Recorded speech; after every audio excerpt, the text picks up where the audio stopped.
আসমার মা বুঝলেন 65 বছর বয়স, হেমা মালিনীর মতন দেখতে আমার স্ত্রী। তার মনে হয় না, আহা মোল সাহেবের যদি দাড়ি না থাকতো দেখতে কেমন লাগতো, একবার দেখতে। এরা হাসছে, তা আমাকে ইনি হেসে যাচ্ছে, তাহলে কী করে ওয়াজ করবো গো?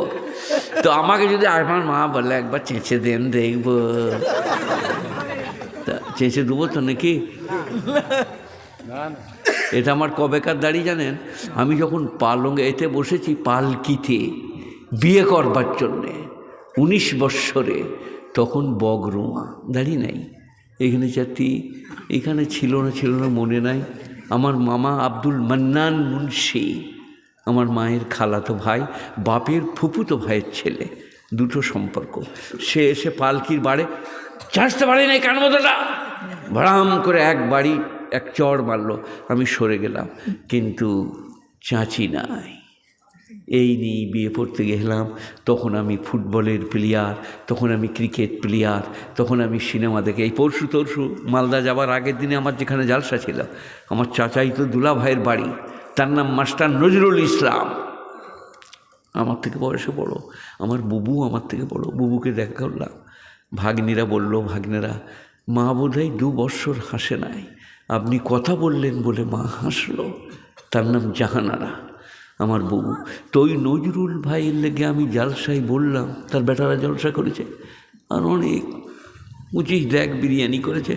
এমন তোমার বাপ আমাকে, আমি যখন ছোট, বর্ধমান সিনেমার বেলকনিতে রাম শ্যাম বই দেখাইছে, নজরুল ভাই বললে তুমি এটা বললে কেন? আমরা তুমি দেখাইছো কিনা বলো? বলে হ্যাঁ এটা আমার বটে। দিয়ে বললাম তাহলে সত্য কথাটা বলি, নজরুল ভাই আমাদের গাঁয়ের জামাই, আমাদের গাঁয়ে একটা যাত্রা হয়েছিল। আমি ছোটোবেলায় খুব দেখতে সুন্দর ছিলাম, মাঝি বাগদি বাউরি মেয়েরা কুলে করে নিয়ে চলে যেত, আমার মা বাপ খুঁজে বেড়াতো, তারপরে এনে দিয়ে যেত, শকতকে কোলে করে নিয়ে চলে গেলাম। এইরকম এইখানে একটা কি বলো রূপোর বিচে থাকতো, তাতে একটা ঘুঙুর ঝুলতো, আমি যখন ছুটতাম সেও বলতো লাপাকলা পাকলা পাকলা পাকলা পাকলা। আর মাঝি সাঁওতাল বাউরি আমার বাগদি পাড়া, তারা কোলে করে নিয়ে চলে যেত, শওকত শওকত শওকত। তো আমাদের গাঁয়ে একটা যাত্রা হইল আদিল শাহ, তো আমার দুলা ভাই ও আদিল শাহের স্ত্রী হইল, আর আমি আদিল শাহের বেটা। কোলে করে নিয়ে স্টেজকে যেমনি ঢুকলো, তেমনি আমার চাচা এসে আমাকে ছুরি মেরে দিলে। সে কি মালা, কি জামা, রাজপুত্র, ছোট্ট ছেলে। তা আমি বললাম দুলা ভাই সেই ছুরি মারা মনে আছে? আমি তোমার কোলে ছিল, ছোটোবেলায় যাত্রা করেছি, তারপরে স্কুলে পড়েছি, তারপরে আম পেড়েছি, জাম পেড়েছি, সিনেমা দেখেছি। এখানে একটা লোক নাই আমার মতো সিনেমা দেখা, একজন। তারপরে আল্লাহ এখানে বস করাইছে, বলো আল্লাহু আকবার।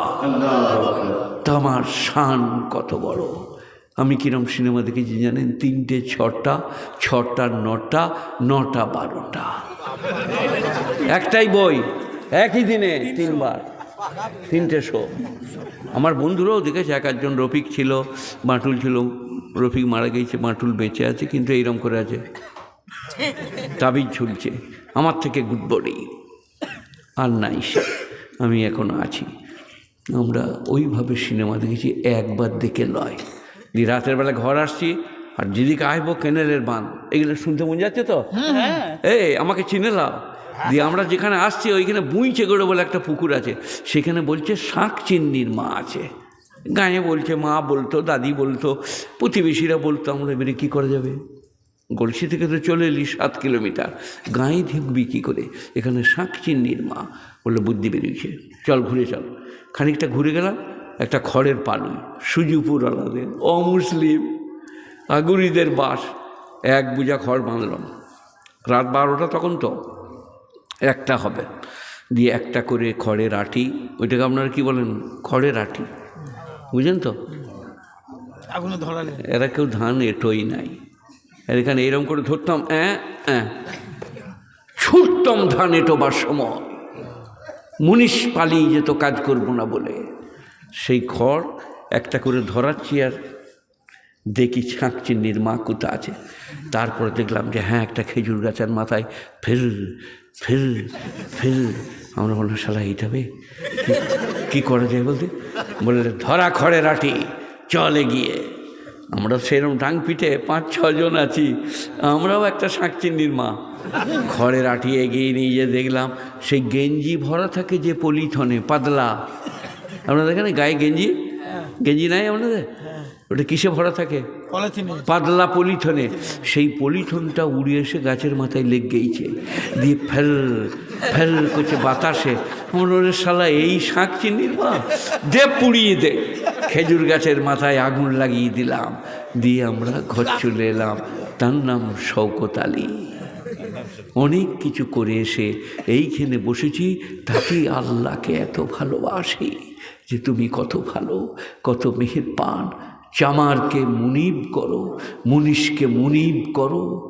এমনি এনারা অনেকেই 18-20 বছরে পড়তে যায় বড় হলে, কিন্তু কোনো রকম পাশ করে আসে, হেড মৌলবি হয় না। আমি পাশ করি সাহারানপুর থেকে হেড মৌলবি। আমাকে চিঠি দিয়েছিল, তোমার জন্য পদ খালি রেখেছি। আমার মামা, আমার নানার মাদ্রাসা, তুমি এখানে এসো। আমি আগে মাদ্রাসায় ঢুকেছি, পরে বাড়ি গিয়েছি। আর আমি পড়েছি, তালবে ইলমরা যদি থাকে তা শুনুক। এই আমার দিকে দেখ, 13 বৎসরে 3 বার বাড়ি গিয়েছি। 4 বৎসর পরে, 3 বৎসর পরে চাচা মারা গেছে, খালু মারা গেছে, খালা মারা গেছে, ফুফা মারা গেছে, নানি মারা গেছে, ফুফাজি মারা গেছে। কাউকে দেখি নাই, খালি খবর পেয়েছি মারা গেল।